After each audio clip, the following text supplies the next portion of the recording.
I was just saying to you that when you literally wrote that book. Mm-hmm. The book that we are reading and living. That's right. It's one that you wrote. That's right. And it's not really a sequel to my first book. But first, hello, Kaya listeners. How are you? What a pleasure it is to be back home with my people. Oh, man. Beautiful. My beautiful people. As I say, my heart is here. My body is only in the U.S. Yes. But I'm here, and I love you all. Home is where the heart is. Home is where the heart is. No, I'm talking about when I say to you, you wrote the book that we live. I'm talking about the fact that you did it. Mm-hmm. And we just followed in your footsteps. You made it easier. Okay, I get it. So you wrote that book for us. Okay. You made it happen for us. So thank you very much. Thank you very much. I always say we were traveling on gravel road, but we're trying to pave it for our children so that you guys can travel on tarred road, and that's what's happening. You did an amazing job at that. Thank you very much. Absolutely amazing job. If I was to sit down and really go through, I mean, we went through your bio. Mm-hmm. Okay, and I thought, okay, maybe we can read the bio. And then I thought, okay, hold on, we only have 1 hour. Yep. That's a good one. If I'm going to be going through the bio and reading the bio and talking about the first to do this, we're going to take a long time. Okay. So we are happy to have you here. Thank you very, very much. The book, Live Your Dream. I'm going to take a pic and tweet the book so that you can also see it, get it for yourselves and read it. And you can get it from CNA and Exclusive Books and Scoops. And it's not the first one. Dare to Dream was the first one. That's right. Mm-hmm. Okay. Now, Dare to Dream was about me. This one is about you, literally. This is what I'm loving about it. And I'll tell you why I want us to go into the book in that sense. Mm-hmm. It kind of makes me feel like you are saying these things that we all need to hear, that we see and experience, but are not able to word. We are not able to put down. So is this life experiences? One of my proteges puts it so well. She says, I hear people use quotes all the time. I've always heard you use quotes, but you have used these quotes, and that's Shadow Toll. You have used quotes literally to map your life, to map your journey, to map our journey, which is really what that book is all about. I call it using nuggets of success and going close to people that I admire. I say your life is your purpose. Your story is important. Your dreams count. Your voice matters. You were born to make an impact. Robin Sharma again says that when you were born, he says his father said to him, son, when you were born, we cried and the world rejoiced. Oh, wow. In fact, let's start again. Let me correct. When you were born, you cried and the world rejoiced. Yes.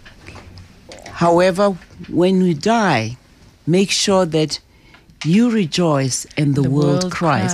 It's really living your purpose, and that is what this book is all about. Your very first chapter, you talk about believing in third partner endorsements. I mean, I read that and it kind of took me back. I had to stop and think to myself, okay, so all along, it's usually I believe in me. If I can do it, I don't care what anybody says. Take me through the third party endorsements. Third party endorsements are important. And I go back to the young people that I used to teach ballroom dance to in 1976. You read letters of people like Fikile Buthelezi who said, you taught us to reach out and touch, reach each other out and help each other out. She says, I remember you were sewing our dance clothes. A backstitch here, yes. I learned how to do backstitch, and it was not by using a singer machine. It was their uniforms were handmade, and we would go and dance. She said, you taught us to share, because most of the kids came from disadvantaged background, so they had to share socks. Sometimes we had to wear white socks, and they would share the socks. And you talk about people like Zanele Mtembu. You talk about people like my sister Pam. They were all in that Shadow Twala. Shadow Twala says, every young girl growing up needs a role model in their lives, a catalyst and mentor to dare to dream. It is because of you that I continue to dream, to be better than yesterday, and with every step I take, leave a path for those that come after me. You taught us to dance and enhance our self-esteem at Zolepili Dance Cultural Center. Thank you. But that, I think, is the third-party endorsement that I'm talking about that makes you feel like it was worth doing what we did. In the 80s, I started a scholarship program at Marquette University. I talked to Father Rayner, who was the rector of the university. I said, I just saw the 76 student unrest. Rather than worrying about sanctions right now and divestment, why don't we start a scholarship program for South African students? And a number of them managed to go on that program. So it's just been, and they're back home doing amazing. Very well with BS degrees, MBAs, PhDs. So it is heartwarming to see the fruits of your labor make an impact. As I just said earlier, life is about making an impact in some way or other, and revel in your success, small or large. You know, that on its own, we are taught that if you celebrate your successes, you are being pompous. You know, we are taught to believe that if you celebrate what you have, you think you're all of that. Therefore, we're supposed to, look away, kind of pretend you don't notice the good that you have done. But you have lived the good that you have done. But it's so contradictory. We talk about Ubuntu. Ubuntu is about celebrating yourself, celebrating your success.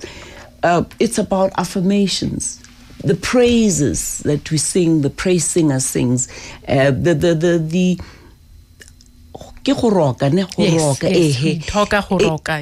right. So we are a culture that has been doing affirmations for so many years. I talk about affirmations a lot because I believe they are critical to our success. I visualize a lot because I believe visualization is going to lead me somewhere. I was saying to young people earlier, there are only 4 types of people in this world.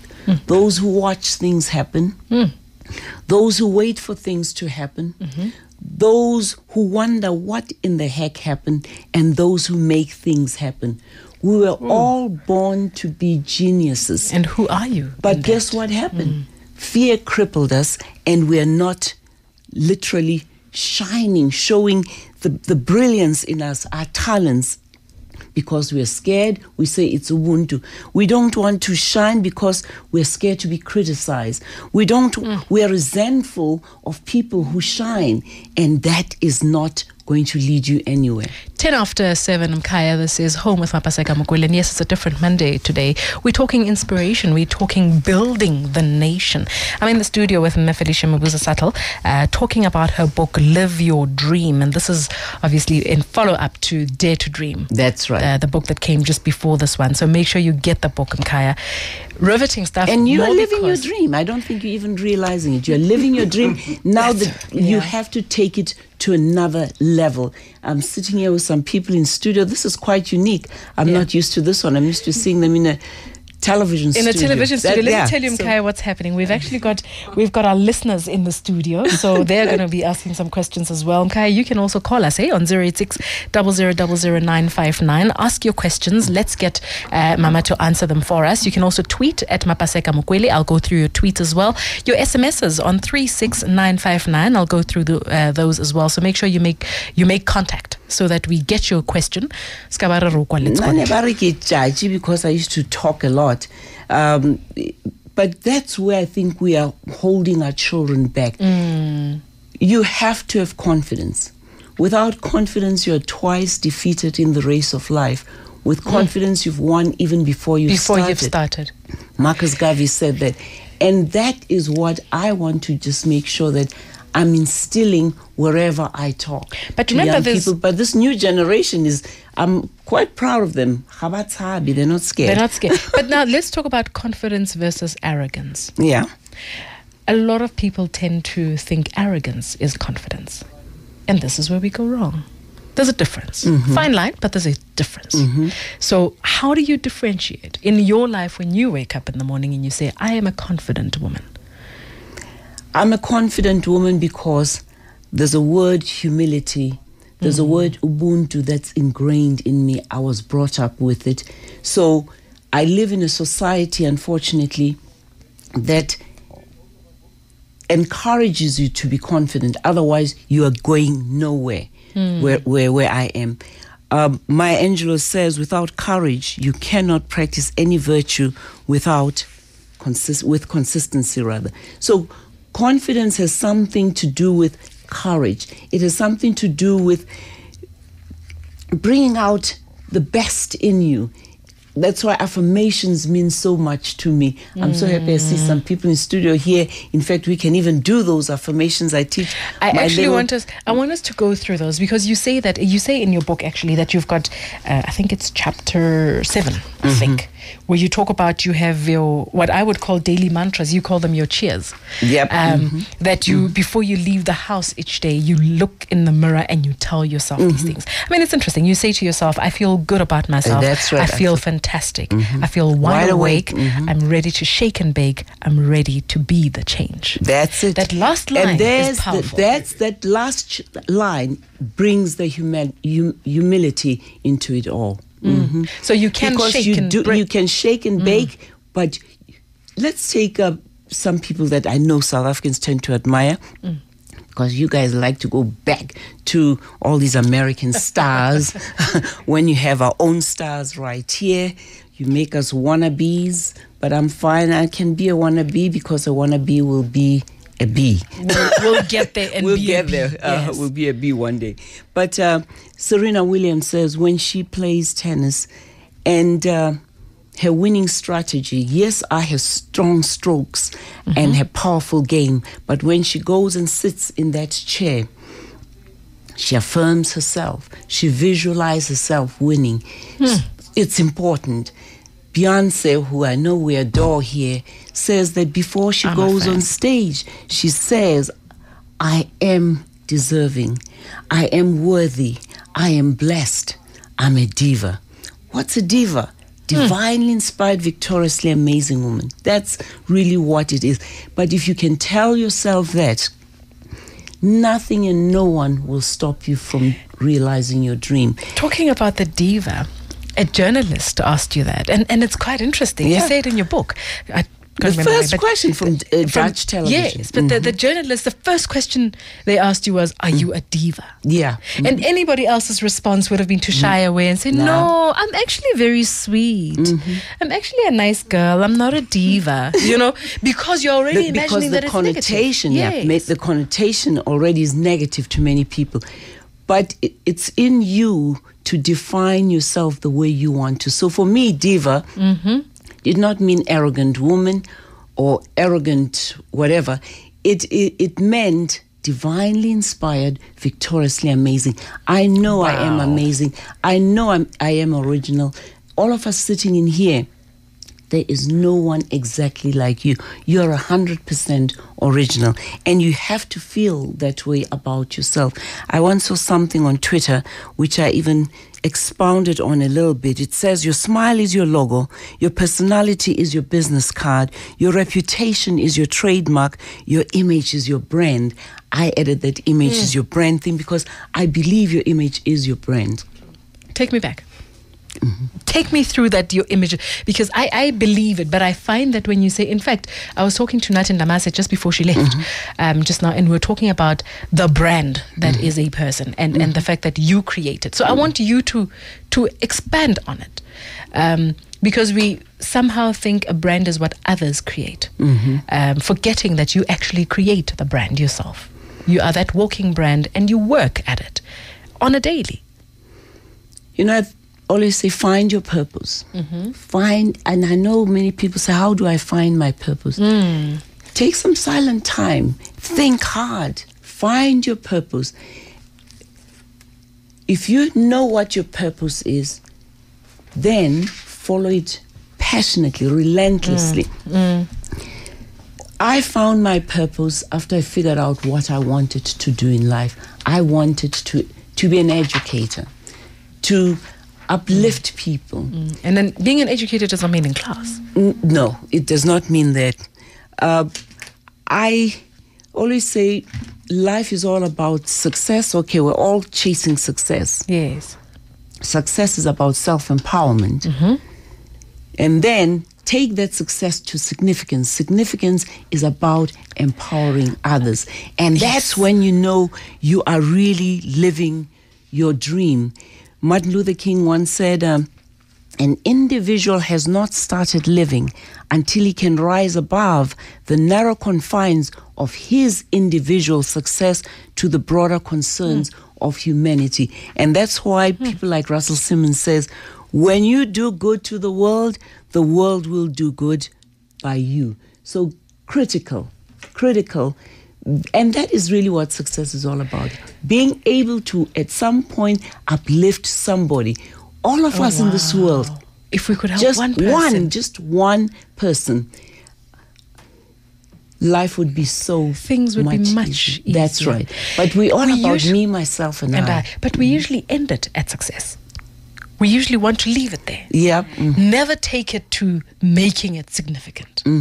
And my success, a lot of people... And you don't have to have money, by the way. You don't money have is to have not money. success. I think my sister, Pinky, who is living with cancer and HIV/AIDS, says, HIV, I think she says, she was talking at one of the book signing and she was talking about the HIV issue. And she said, I make sure that I'm reaching out to somebody. She is happier than me, for that matter. Yeah. And it's not about money. Are we basing success on everybody else's success? Are we looking at, I want a life like Beyonce's. I want money like the Motsepes. I want a marriage like those two. It's never about my space. It's never about, hold on, where and how far am I going? And reaching that is success. And acknowledging that just by you reaching that, you are successful. You are going to be so miserable if you measure your success by somebody else. You don't know what resources they have. And if you're going to measure your success by all the people, for example, that you mentioned, you're going to go down your grave a miserable person. I always say, try to ensure that you measure your success by your last success. So always take a step further. In fact, if you read as you realize when you read the book, every step led me to the next one. After my education, I wanted this. After this, I wanted this. It was all about competing against Felicia. Yourself. I know what Felicia has. I know what power she has to accomplish whatever, but I don't know what Mapaseka has. Wow, Mkhaya, we've got inspiration personified in the studio, I tell you.